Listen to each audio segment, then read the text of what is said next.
सुप्रभात मेरे प्यारे बच्चों, कैसे हो आप। मुझे उम्मीद है आप अपने घर पर खुश एवं सुरक्षित होंगे। ये बहुत ही कठिन समय है हमारे लिए कि हमें आमने सामने बैठकर नहीं बल्कि दूर दूर रहकर पढ़ाई करना है। लेकिन चूंकि हमारा ये बोर्ड एग्जाम है तो हमें इस बात का भी ध्यान रखना है कि हमारा समय यूं ही व्यर्थ ना जाए। तो आज मैं जो आपको पाठ पढ़ाने वाली हूँ ये एकांकी संचय का पाठ है, जिसका शीर्षक है महाभारत की एक सांझ। महाभारत की एक सांझ के लेखक हैं भरत भूषण अग्रवाल। भरत भूषण अग्रवाल भरत भूषण अग्रवाल का जन्म 1910 ईस्वी को हुआ था। उपन्यास लेखक, नाटक, एकांकी, आलोचनाएं सभी क्षेत्रों में इन्होंने रचनाएं की।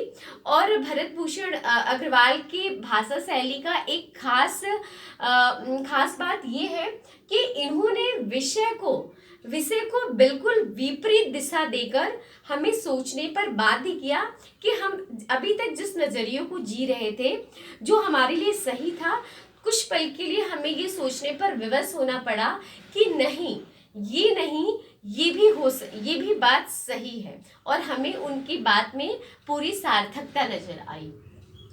तो बात करते हैं महाभारत की एक सांझ के प्रमुख पात्रों पर। इसके प्रमुख पात्र हैं धृतराष्ट्र, जो महाभारत काल में हस्तिनापुर के राजा थे और जो जन्मांध थे। इसके द्वितीय पात्र है संजय, जो धृतराष्ट्र के मंत्री थे और उन्हें ये दिव्य दृष्टि थी कि वो किसी भी घटनाक्रम का, अपने स्थान पर बैठे हुए किसी भी घटनाक्रम का वर्णन आंखों देखा हाल बता सकते हैं। दुर्योधन जो धृतराष्ट्र के 100 पुत्रों में सबसे बड़ा था। युधिष्ठिर जो 5 पांडवों में सबसे बड़ा पुत्र था पांडव का, अर्थात धृतराष्ट्र के छोटे भाई थे पांडु, उनका सबसे बड़ा पुत्र था युधिष्ठिर। भीम जो कि युधिष्ठिर के छोटे भाई थे। इस पूरी एकांकी का जो दृश्य है वो स्थान है कुरुक्षेत्र के निकट दैत्य वन के जलाशय का किनारा। मतलब कुरुक्षेत्र जहां पर महाभारत का युद्ध चल रहा था और वहां पर दैत्य वन है, वहां पर एक जलाशय अर्थात सरोवर है, वहां का ही ये पूरा घटना क्रम है।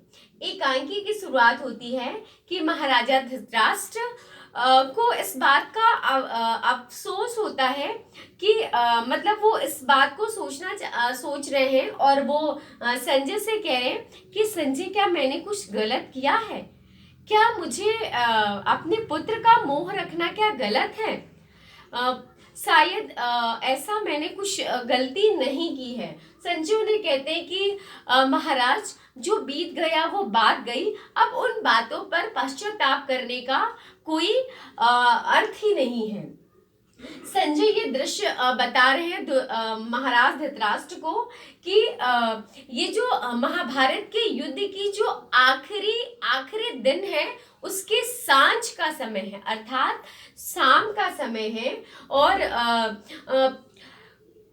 पूरी सेना मारी जा चुकी है कौरवों की और एक दुर्योधन अंत में बचा हुआ है और उसे लगता है कि नहीं, अब मैं शायद अब मेरा भी वध कर दिया जाएगा। तो वो जाकर दैत्य वन के एक जलाशय में छिप जाता है और उसे छिपते हुए कुछ शिकारी देख लेते हैं, जो जाकर पांडवों को इसकी सूचना देते हैं। जैसे ही पांडवों को इसकी सूचना मिलती है, वो युधिष्ठिर, भीम और श्री कृष्ण रथ सहित वहां पर पहुंच जाते हैं। युधिष्ठिर उनको ललकारता है कि दुर्योधन अब बाहर आ, कायरों की तरह छिपकर जलाशय के भीतर बैठ गया है तू, इसका क्या अर्थ है? तू कायर है? ये जो महाभारत का युद्ध रचा है, इसमें असंख्य लोगों की प्राणों की तूने हत्या की है और तू अब अपनी जान बचाने के लिए जलाशय के अंदर छुप गया है। ये तू एक तरह से अपराध कर रहा है। तू वीरों की भांति बाहर आ और युद्ध आ।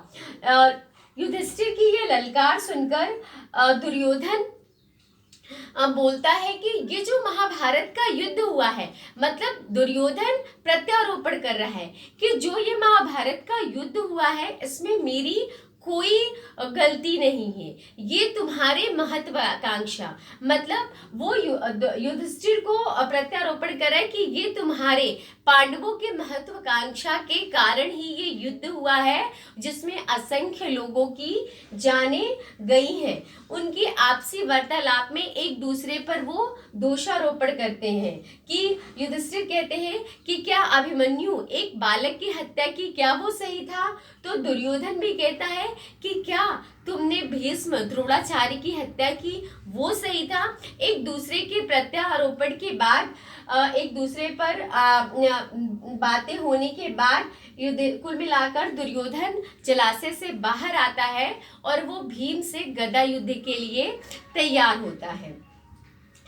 भीम और दुर्योधन में गदा युद्ध होता है, बहुत समय तक गदा युद्ध चलता है।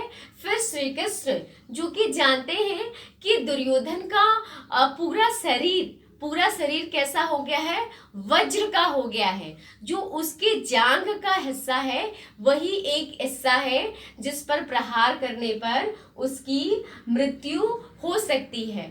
फिर श्री कृष्ण भीम को इशारा करते हैं, इशारे द्वारा ये बताते हैं कि उसके जांघ पर प्रहार करो और भीम ऐसा ही करते हैं। जांघ पर प्रहार के बाद दुर्योधन गिर जाता है, अचेता अवस्था में आ जाता है और उसे अपनी मृत्यु निकट दिखाई देने लगती है। युधिष्ठिर उससे सांत्वना रखते हैं और उसे समझाते हैं कि ठीक है, जो हुआ उसको भूल जाओ और क्या बोलते हैं, अब तुम मृत्यु को प्राप्त हो रहे हो तो अपने मन से ये विलक खत्म कर दो। लेकिन दुर्योधन जो कि अपने आप को बहुत शक्तिशाली प्रदर्शित करता है और वो बोलता है कि मैं कायर नहीं हूँ, मैं तो वीर गति को प्राप्त हो रहा हूँ। जो कुछ हुआ महाभारत के जो युद्ध में जो कुछ हुआ, मुझे उसका रत्ती भर भी अफसोस नहीं है, क्योंकि ये सारा महाभारत का युद्ध तुम पांडवों के महत्वाकांक्षा का कारण है।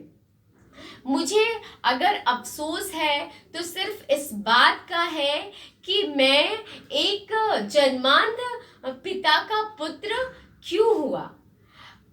युधिष्ठिर उसे कहते हैं कि हे सुयोधन, ये अंतिम समय है, तुम अपने मन से सारी बातों को मिटा दो और वीर गति को प्राप्त हो। लेकिन दुर्योधन कहता है कि मुझे सुयोधन कहकर संबोधित मत करो। दुर्योधन का प्रारंभिक नाम सुयोधन ही रहता है, लेकिन उसके बुरे और अत्याचारी कर्मों के वजह से उसे दुर्योधन पुकारा जाने लगा।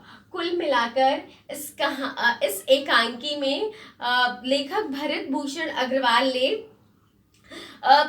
दुर्योधन का पक्ष रखने का प्रबल प्रयास किया है और ये बताने की कोशिश की गई है कि विषय वस्तु को हम किस तरीके से एक अलग नजरिए से देख सकते हैं। कि क्या एक अंत में हमारे सामने एक प्रश्न खड़ा होता है कि क्या महाभारत के युद्ध के लिए कौरवों जिम्मेदार थे या फिर पांडवों की भी उसमें भूमिका थी। कहीं न कहीं ये प्रश्न एकांकी के अंत में हम पूरे दृश्य समाप्त होने के बाद हमारे मन में अवश्य उठता है। मुझे उम्मीद है आपको ये एकांकी का ये सार बिल्कुल समझ में आई होगी। कल हम इसके कुछ विशेष पात्रों का चरित्र चित्रण करेंगे। धन्यवाद।